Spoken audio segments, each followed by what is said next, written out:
जय श्रीराम. स्वागत आहे तुमचे सक्सेस मॅग्नेट अकॅडमी मध्ये. चला तर मग आजची क्लास शिक्षणाची नाही तर तुमच्या भविष्याची सुरुवात आहे.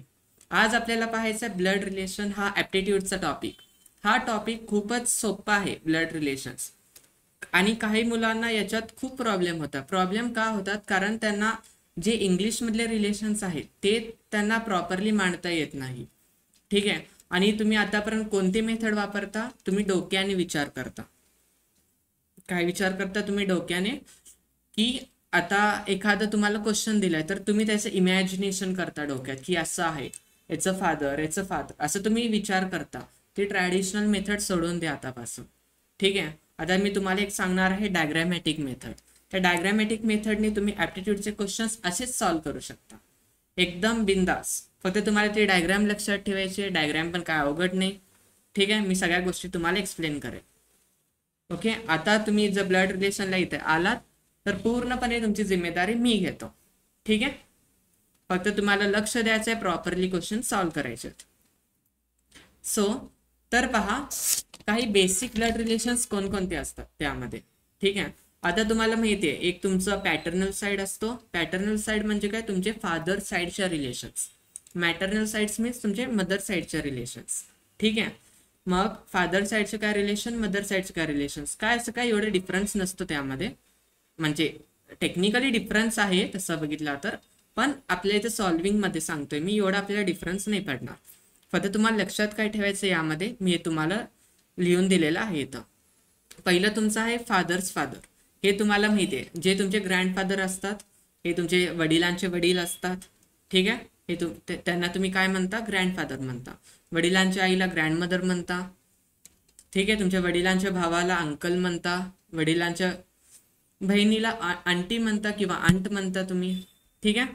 आणि जर तुम्ही इथं पाहिला तर चिल्ड्रन ऑफ अंकल, याच्यामध्ये तुम्हाला एक गोष्ट दिसेल, children of uncle. Children of अंकलला तुम्ही म्हणता कझिन. ठीक आहे. काही जणांना याच्यामध्ये कन्फ्यूज होतो कझिन काय आहे. कारण मी आजपर्यंत खूप स्टुडंट्सला पाहिलंय, ते म्हणतात कझिन. आपल्याला माहिती आहे टेक्निकल टर्म. ठीक आहे. पण काही जण ना थोडंसं प्रॉब्लेम येतो यामध्ये. थोडेसे एक्सप्लेन करतो. ठीक आहे. Wife of uncle aunt, children of aunt cousin, husband of aunt uncle. ठीक आहे. या तुम्हाला बेसिक तरी तुम्हाला माहितीच असते. मग मेन गोष्ट येतो कुठे हे पाहूया आपण. आता तुमच्या मदर साईडचे पण काय रिलेशन्स असतात. तुमचे आईचे वडील हे तुमचे काय असतात? ग्रँडफादर. पण तुम्ही त्याला आता काय म्हणता? Maternal grandfather. तुम्ही इथे पण लावू शकता. आता काही जणांच्या मनात डाऊट्स येतील सुरुवातीला की इथं पॅटर्नल का लावलं नाही आणि इथं मॅटर्नल का लावलं. मी जस्ट डिफरन्शिएटसाठी लावलं. तुम्हाला लावायचं इथं तुम्ही पॅटर्नल लावू शकता. ठीक आहे. काहीच याच्यात इश्यू नाही आहे. मग इथे मॅटर्नल साईडला जर तुम्ही इथं पाहिला मॅटर्नलमध्ये तर मॅटर्नल फादर. ठीक आहे. पहिला मॅटर्नल म्हणजे तुमच्या मदर साईडचे आईंचे तुमचे जे फादर असतात त्याला तुम्ही काय म्हणता? ग्रँडफादर म्हणता. मॅटर्नल म्हणू शकतो आपण. सेम जे तुम्ही तिथं मागच्या साईडला अप्लाय केलाय ना रिलेशन्स, तेच इथे आहे. फक्त आपण इथं काय लिहिलंय? ॲज अ मॅटर्नल लिहिलंय. मी तुम्हाला म्हणून म्हणलं ना की थोडासा सारखं आहे असं बघितलं तर आपण. ठीक आहे. जर तुम्ही इथं पाहताय सारखंच आहे, फक्त आपण इथं मॅटर्नल मॅटर्नल या गोष्टी लावलेल्या आहोत. ओके. इझी. आता याच्यावरून आपण एक ब्लड रिलेशन्स बघू. याच्यामध्ये काय आहे. आता जर तुम्ही इथं पाहिलं तर पॅटर्नल साईड, जर तुम्हाला हे पिक्चर नीट दिसत असेल, मी हवंय तर झूम करू. ठीक आहे. तर इथे पहा, एक पॅटर्नल साईड आहे आणि एक मॅटर्नल साईड आहे. पॅटर्नल साईड जर तुम्ही पाहिला तर ग्रँडफादर आणि ग्रँडमदर दोन तुम्हाला दिसतील. ठीक आहे. आपण याला काय म्हणतो रे? काय म्हणतो आपण? सर्वात सुप्रियर लेवल म्हणतो ना आपण. आपण इनहेरिटन्स. आता जर तुम्ही CSIT बॅकग्राऊंडचे असाल तर तुम्हाला इनहेरिटन्स चांगलंच मिळते. इनहेरिटन्स म्हणजे काय? तुमची फॅमिली डायग्रॅमच असते ती. हे तुमची फॅमिली डायग्रॅम आहे. तुमची फादरची साईड, या साईडला मदरची side. Grandmother grandfather, grandfather grandmother. ठीक आहे. आता जर तुम्ही इथं पाहिला तर फादरच्या साईडमध्ये पण तुम्हाला तेच दिसतील, मदरच्या साईडमध्ये पण तुम्हाला तेच दिसतील. तर पहा, फादरच्या साईडमध्ये आता तुमचं इनहेरिटन्स कसं चालतो? फादरच्या साईडनं. आता तुम्ही रिअल लाईफ एक्झाम्पल घ्या ना. तुमचे आजी आजोबा जे आहेत, ठीक आहे, त्यांचे चिल्ड्रन कोण आहेत? कोण आहेत? तुमचे वडील आहेत. ठीक आहे. ओके, मी पॅटर्नल साइड म्हणतोय, फादर साइड म्हणतोय, तुमचे वडील आहेत. ओके, तर तुम्ही पहा इथे तुमचे वडील काय झाले, त्यांचे हे झाले, चाइल्ड झाले. आणि मदर साइडला पण काय झालं, तुमची जी आई आहे ती तुमच्या मॅटर्नल साइडचे चाइल्ड आहे. ओके, म्हणजे ग्रँडफादर आणि ग्रँडमदर जे तुमचे मॅटर्नल साइडचे आहेत त्यांचे चाइल्ड कोण आहेत, तुमची आई आहे.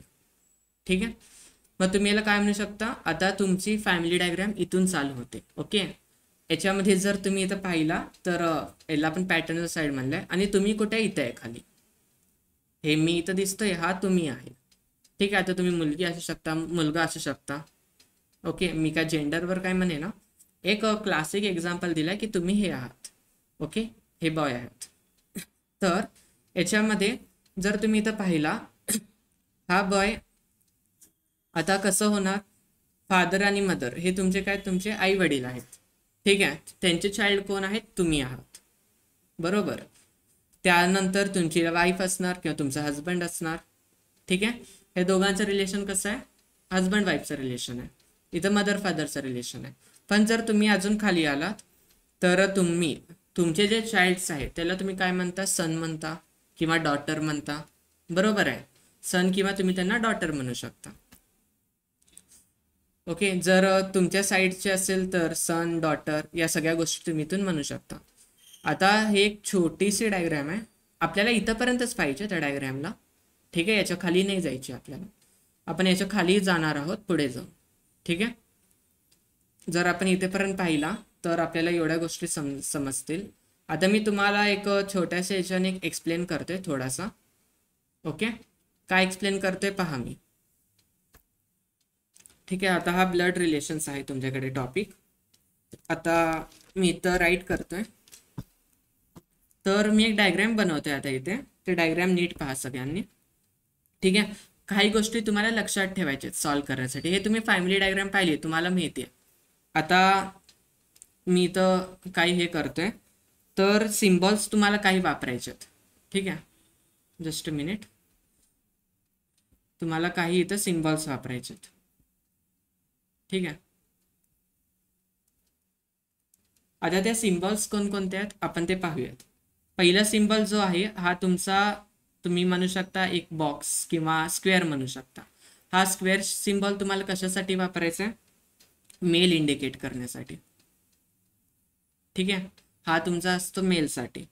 जर तुम्ही सर्कलने इंडिकेट करत असाल तर तुम्ही असं म्हणा की हा फिमेल आहे. ठीक आहे, मी सिम्बॉल सांगतोय लक्षात ठेवण्यासाठी, कारण याच्यानुसारच आपल्याला सॉल्व्ह करायचे आहेत पुढे. हे ट्रिक्स आहेत. ठीक आहे, जर तुम्हाला हजबंड वाईफ दाखवायचं रिलेशन, हजबंड वाईफला आपण काय म्हणतो, स्पाऊस. काय, स्पाऊस. जर तुम्हाला हजबंड वाईफ हे करायचं असेल तर तुम्ही असं करू शकता, 1 2 3. ठीक आहे, असं करू शकता. याला तुम्ही काय म्हणता, स्पाऊस. ठीक आहे, त्याच्यानंतर अजून एक तुम्ही पाहू शकता की अजून एक रिलेशन राहिलं त्यामध्ये, की आपले सिबलिंग्स असतात, भाऊ बहीण असतात, त्याला आपल्याला इंडिकेट करायचे. तर आपण काय करू, साधं डॅशने इंडिकेट करू. हे काय, आपले सिबलिंग्स. ठीक आहे, हे 4 जे मी इथं दिलाय तुम्हाला हे खूपच महत्वाचे आहेत, कारण याच्यामध्ये तुमचं मेल, फिमेल, स्पाऊस आणि सिबलिंग्स हे 4 रिलेशन्स मध्येच तुम्हाला पूर्ण आता खेळायचं ऍप्टीचे क्वेश्चन्स. ठीक आहे,